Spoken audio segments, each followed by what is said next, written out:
Yeah, so I'm Nicole. I work on the data team at Understanding Society, and I'm going to tell you about this family matrix project that I've been working on with colleagues listed in the slides here.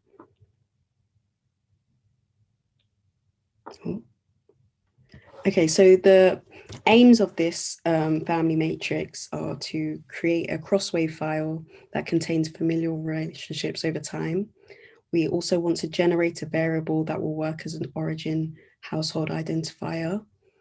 We want it to be updated after each wave has been released, and this will account for new sample members and changes in relationships.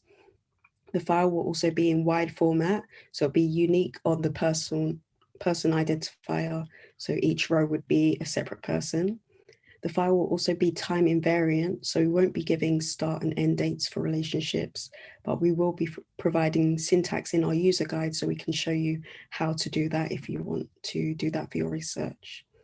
So I've got two examples listed here of how this family matrix can be used.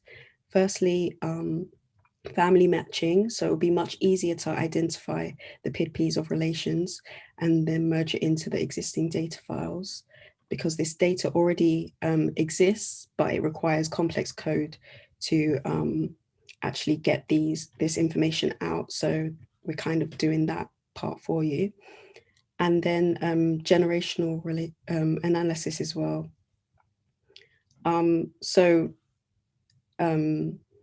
This conference is about families, so all of the topics that I've heard so far will be of use to this family matrix as well.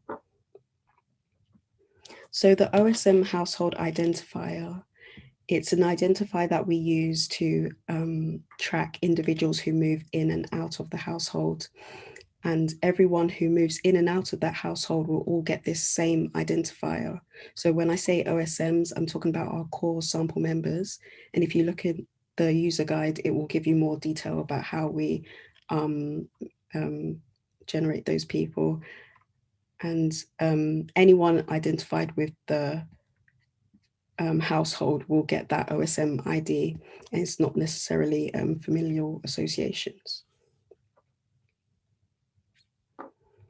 So this is just an example of how we generate the OSM household ID.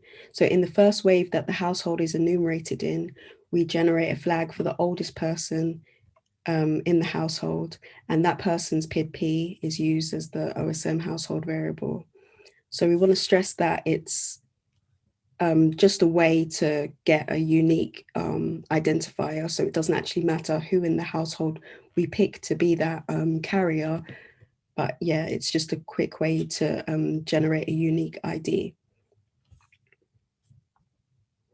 So this is another example of how the OSM household ID works in a longitudinal context.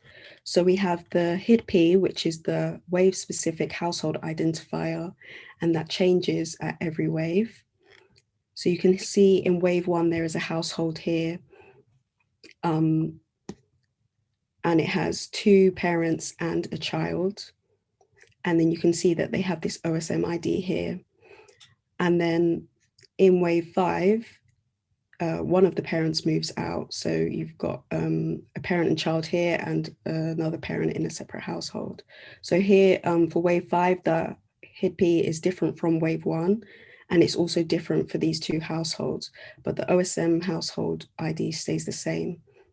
And again, in wave 7, when this parent moves in with another sample member, again, the HID-P is different from the previous wave, but the OSM household ID remains the same.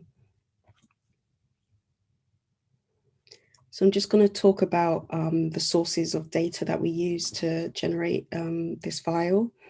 So we use BHPS waves 1 to 18, and then Understanding Society, and I've got wave 1 to N because it's still ongoing, but at the moment we have 10 waves of data.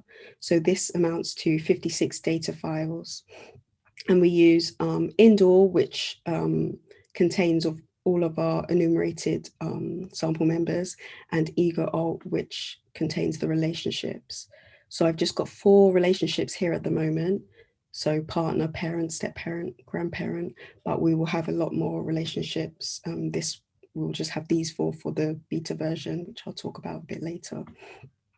So for this, I had to treat BHPS and Understanding Society waves as slightly different because the variables are a bit different. But essentially, I get the relationships out of ego alt and I run some consistency checks. And then I get these variables such as PID-P of biological mother, PID-P of biological father out of indole, and run some consistency checks between the two files.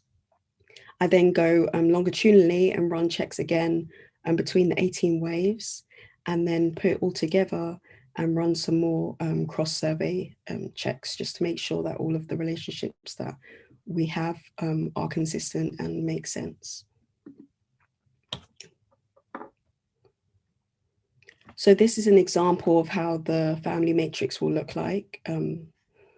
And it's obviously a wide file, so I can't put everything on this slide. So I'll just go with one relationship first. So this is a household with 7 people in it. And you've got their OSM household here, their PID-P here, you've got sex here, a number of partners and partner ID and partner sex as well. So you can see there's 2 people in this OSM household, and they each have each other as their partner.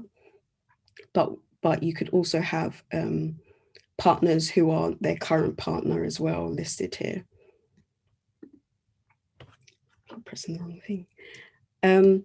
So we also have parents as well. So here you have 4 people who have listed this person 1 and person 2 as their parents. And then person 1 has listed this person 7 as their parent.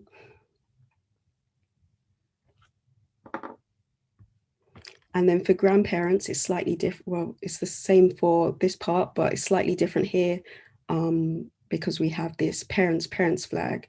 So we know that these 4 people have listed person 1 and person 2 as their parents. And we know that person 1 has listed person 7 as their parent. So we know that this person 7 is therefore these 4's grandparent.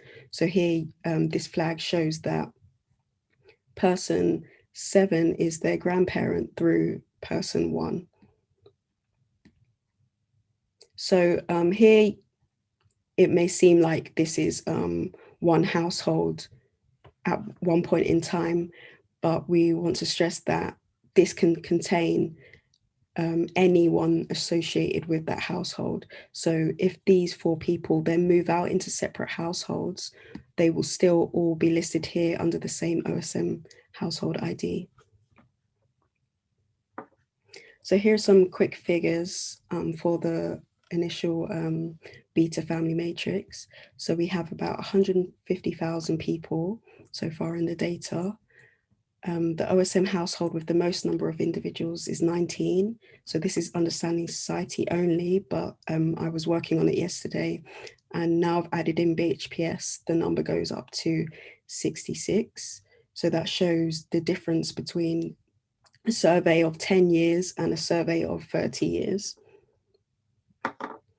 We've got 55,000 people with parents reported, about 21,000 with step parents reported, 4,000 with grandparents reported, and 3,000 with parents and grandparents reported.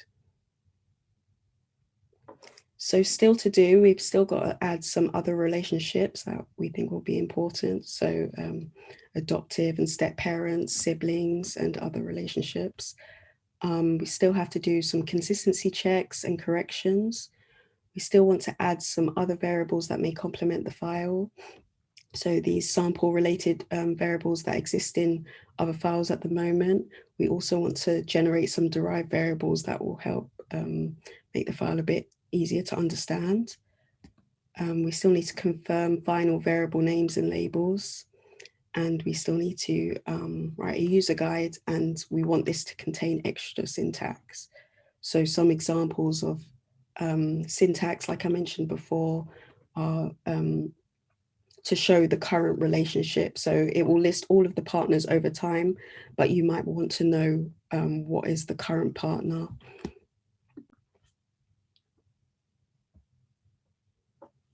So we expect that the beta version will be available in Q2, so in the next few months. So if you would like to sign up, I've got the email for user support here. So if you just let us know that you want to sign up, and we'd also like to know about your thoughts and suggestions and how you could use the family matrix, so then we can improve it and make it easier to use as well.